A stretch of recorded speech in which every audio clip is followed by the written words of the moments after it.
Productivity often feels like a juggling act with countless tasks that we want to complete, but struggle to remember or find time for. The problem is, while our brains are great for generating ideas, they quickly become overwhelmed when trying to keep track of everything. This is where going back to basics comes in, as what I found to be the most effective tool to overcome this is a simple to-do list, while also showing you the app that I use, which makes this easy and effective. If you're new here, my name's Tom and I'm an engineering student on self-improvement while sharing everything that I learned with you guys along the way. So let's get into it. A simple to-do list, I feel, is one of the most effective ways to organise your time and tasks while also keeping track of everything that you actually want to get done. There are various levels and forms of a to-do list that you can actually make. Now, the way I've used a to-do list has changed a lot over the previous years.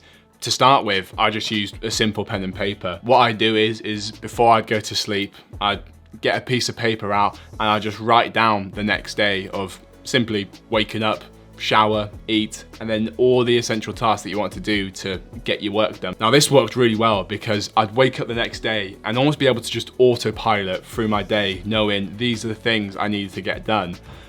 The only times this wouldn't work was when I'd actually forget what's on the to-do list, because a lot of the times if I'm not at home and you're out and about, unless you're taking a piece of paper folded up in your pocket, which you obviously can do, a lot of the time it's just not very practical. So the way to fix this is to simply move this to-do list onto your phone. So the next way I leveled this up was to then move the to-do list onto a notes app. This is a great way to keep track of tasks while also having that portable aspect, because as you're going through your day and you're out and about, you can actually tick things off as and when you complete them. So to begin with, this worked quite well because I'd have a small amount of tasks which I could tick through as and when I did them. The problem I found with this was that when I was actually ticking these tasks off, they were still there. So I was just having a page of hundreds and hundreds of completed tasks, which I then have to stop and actually delete over time, or I'd end up making a new note, which then just meant I'd have hundreds and hundreds of notes filling up my notes app, and it was also quite hard to keep track of everything. Notes, being the simple app that it is, has lots of benefits with that simplicity, but there are sometimes you want extra features like organising or rearranging things just to make things feel and look a bit nicer,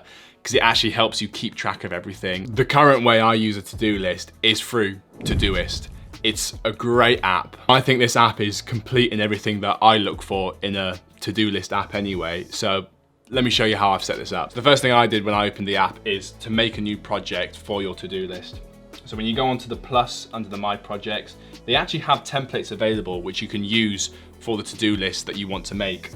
So they have lots of things like meal planning, goal trackers, grocery lists, all these things that you can use beforehand.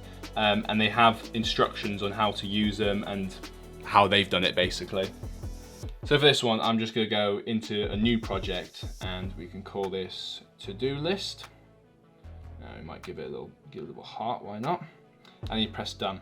So there you go, you have your first to-do list made. So now you have your project made, you can add in tasks directly from here. So when you press the plus in the bottom right, the tasks come up and you can add in whatever it is you need to do.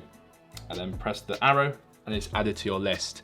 Now, what I really like about Todoist is that it keeps you in the task thing, so you can add multiple things at a time. So if you needed to finish an essay, and then you can just add this in from here. You can also do things like have a due date. So say if this was due next week, I can put that there. And I can also put a priority on it. So say it's a really important one, I can add in an important priority.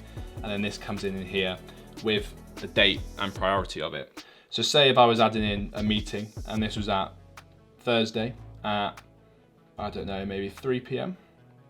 It then adds this in, and when I put that through, it then has meeting and it updates that automatically. So this is great. We have an easy to-do list.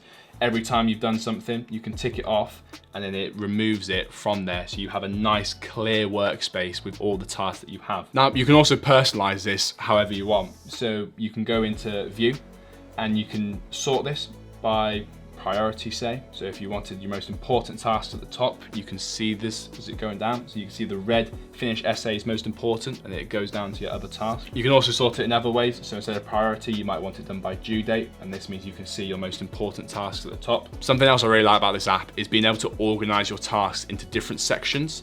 And this is great because you can have work tasks, you can have life tasks. So it's really good, I feel, to categorize those into different parts. So if you go over into the sections, add a section, and you can write this as life. You can put in a little house maybe. And then you can go into here again and we can add another section. So this could be work. We can add in a little hat on that one. Now that we have these sections, you can hide ones if you didn't want to view these different tasks. And then you can also reorder these sections into, say if you wanted the work at the top, you can do it like that. So there you go, that's how easy it is to use this app. So in my to-do list, I have the sections of my life to-do list. So obviously that covers all my day-to-day things that I need to get done. I've got a YouTube and community list. So obviously these cover a lot of the things that I need to film, a lot of the things that I need to do in my community. First link in the description if you want more information on that. And I've also got a list for my athletics as I'm president this year, so I need to make sure that I'm on top of all those tasks as well. Now, one final section I've got on my to-do list is actually a future list. This is a section where I add anything which doesn't have a time frame, more just kind of ideas and wishes that I might want to look at sometime in the future. But it means that I can put them here without actually clogging the other lists that I want to stay nice and organized. So that's my to-do list. Feel free to copy any of those sections or gain inspiration for making lists for your own life. Now, another way to get the most out of this app is actually using widgets. One widget you can add actually shows the tasks of your list. So when you're actually out completing these tasks, you can open up your phone and it can be right there to tick off these things as and when you do them. Another widget which can be quite nice is actually the add task one as well, because this means you can then press it and it automatically takes you into that list to quickly write down an idea or a task or something that you need to get done. I personally have both because I have the add task list on my main page so I can record any ideas that I have throughout the day. And I also have a list of my tasks on a separate page with my calendar because I've actually integrated these two together. So repeating events on my calendar is actually linked into my to-do list. I'll cover that in another video. So that's how I use the Todoist app to keep track of all my tasks and stay organized. If you found this useful and you want to know more tips to improve your productivity, focus and organization, click the first link in the description to have a look at my private community and coaching. And as always, love you all and I'll see you in the next one.